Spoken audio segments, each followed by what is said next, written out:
Pahalgam ఉగ్రదాడికి ప్రతీకారంగా operation సింధూర్తో పాకిస్తాన్ను కొన్ని గంటల వ్యవధిలోనే భారత్ చావు దెబ్బతీసింది.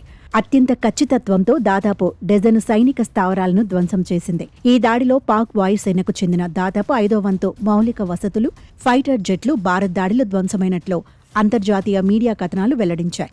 అయితే ఇంతకాలం తన వాయుసేనలోని అమెరికా, చైనా ఫైటర్ జెట్లను చూసి మిడిసిపడిన దాయాది దేశం భారత్ దెబ్బకు ఇప్పుడు ఉక్కిరిబిక్కిరవుతోంది. భారత సైనిక స్థావరాలు, పౌర నివాసాలను పాక్ సైన్యం లక్ష్యంగా చేసుకోవడంతో ప్రతి దాడిలో ఇవి దెబ్బతిన్నాయి. దీనికోసం భారత్ ఆత్మాహుతి డ్రోన్లు, క్షిపణులను పాక్ ఆయుధకారాలు F-16, JF-17 వంటి విమానాలు దాచిన సర్గోదా, బోలారి ఎయిర్పోర్టులతో పాటు పాక్ ఆర్మీ హెడ్ క్వార్టర్స్ ఉన్న చక్లాలలోని నూర్ఖాన్ ఎయిర్ బేస్ను కూడా ధ్వంసం చేసింది.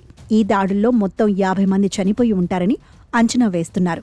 ఇక సింధీ రాష్ట్రం జంసోరో జిల్లాలోని బోలారి ఎయిర్ బేస్లోని స్క్వాడ్రన్ లీడర్ ఉస్మాన్ యూసఫ్, మరో 4 ఎయిర్మెన్లో ప్రాణాలు కోల్పోయినట్లు పేర్కొన్నాయి. ఇక్కడ నిలిపి ఉంచిన పలు ఫైటర్ జెట్లు కూడా దెబ్బతిన్నట్లు సమాచారం.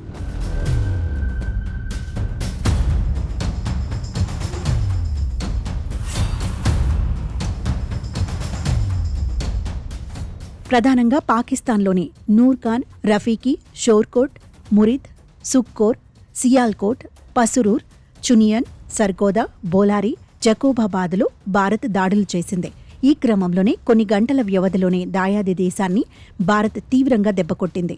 అయితే దాడికి ముందు, తర్వాత ఇక్కడి నుంచి సేకరించిన ఉపగ్రహ చిత్రాల్లో నష్టం తీవ్రత స్పష్టంగా కనిపిస్తోంది.